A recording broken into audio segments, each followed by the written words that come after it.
Welcome to the Venture Xperience podcast, featuring interviews with up-and-coming entrepreneurs and business leaders. Join our host as we peel behind the curtain into the motivations, tools, and strategies used by successful professionals.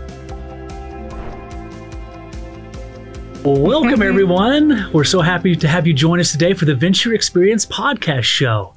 I have an amazing guest that I'm very excited to speak to today, Tammy Center. She's the Director of Business Development with Venture X, and we're really excited to dive right in together. So Tammy, awesome. How are you? I'm great, Ruben. Thanks for having me. Thank you for joining us.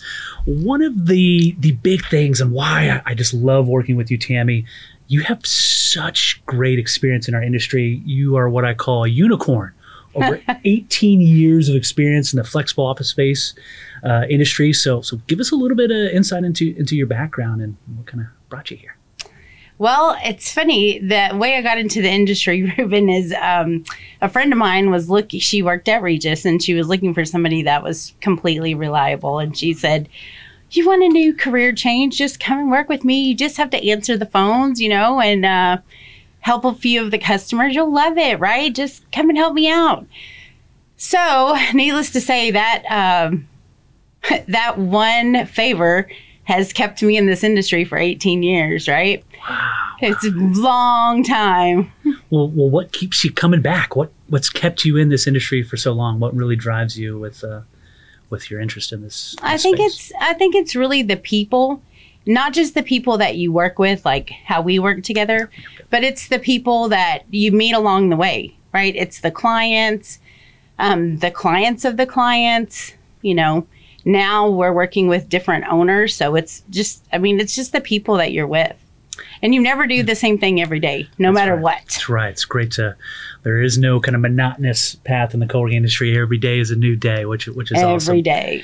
What are some things that you've learned along the way that have made you successful in the industry? I think always putting the customer first is probably the first thing, right? When people come to you and they have a need, listening to them, you learn a lot about them as you're kind of doing an interview with them. Yeah.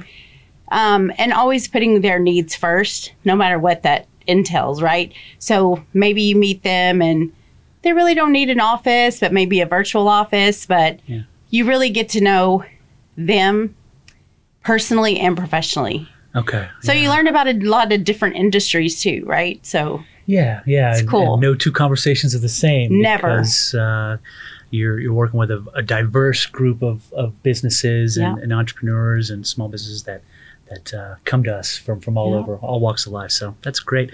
How have you seen the industry kind of evolve over the last 18 years? Wow. So technology has much improved, right? So workplace management systems have improved. Technology around, the internet, the IT infrastructure. People's needs are a lot more flexible. Then before they kind of started with long term, and now they're kind of month to month, 6 months, 12 months. Some are long term, some are short term. So I think some of all of those changes have happened. Yeah, so a lot of things have kind of evolved from both the offering, the product offering side, but then also what the market's asking for, right? Yeah. So different customers, different needs, and that evolves over time for sure. Absolutely. What would you say would be some key factors in kind of being successful in sales in this industry? Number one is speed to lead, right? So when someone reaches out that they need something, right, always being very quick to respond. Yeah. That would be number one.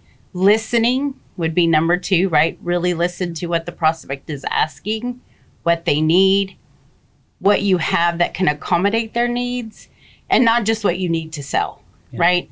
So I would say those two, with building the relationship with your prospect, even if they don't buy from you today, if you create a good enough relationship, they'll buy from you in the future. Yeah, no, people, we talk about this all the time. People don't buy products and services, they buy from people. Absolutely. And so those human connections that you make, that's what really drives that. And so I love that. The relationships is where it is. Yeah. So any sales folks out there listening, build relationships with your clients, and literally they'll buy whatever you're selling at the time. Absolutely. Even their clients. That's true. Now, what is the most rewarding aspects, would you say, of kind of your day-to-day job? Like what?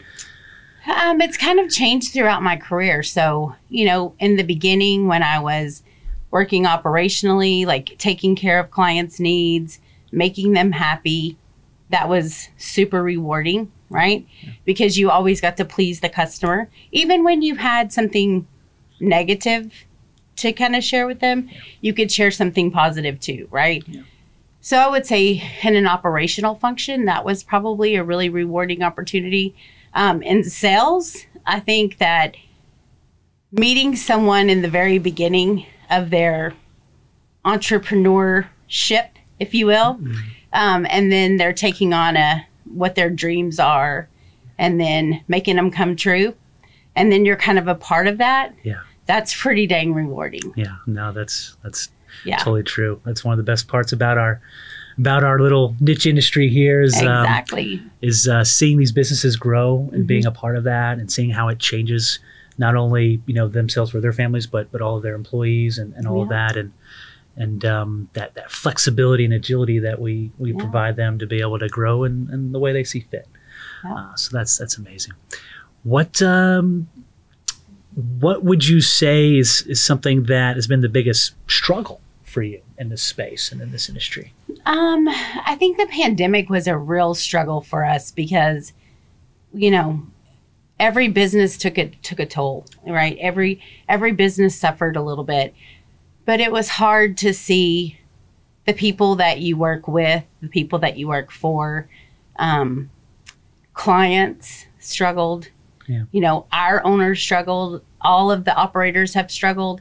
So I think to me, that's been one of the biggest hurdles and the biggest setbacks, right? It was really, hurtful. It was really hurtful to see us all struggle.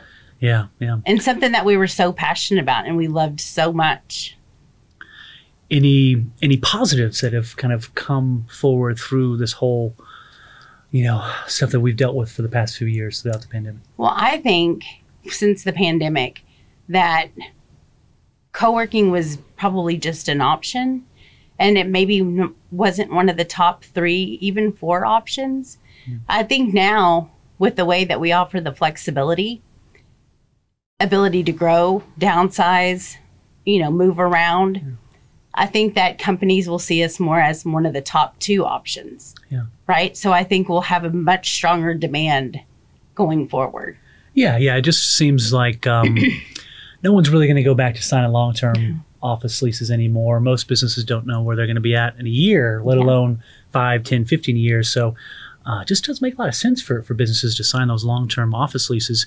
What, in addition to that, beyond the flexibility, would you tell an entrepreneur or a business owner or someone that works in placing their teams in offices all over the country?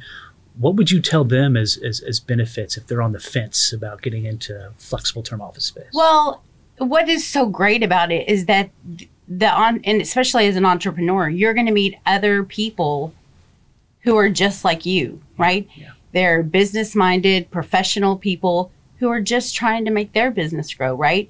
And so when you meeting of the minds of 2 strong people trying to get to the same goal, you can make some powerful things happen. Yeah, definitely.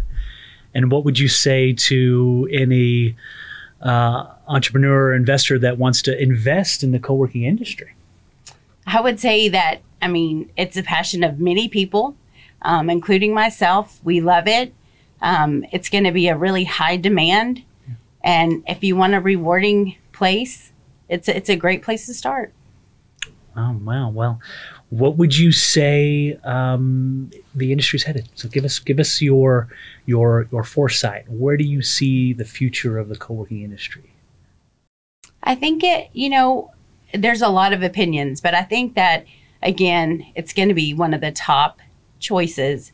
And I think I'm just going to go as far as to say that the traditional commercial real estate will just become less and less and less.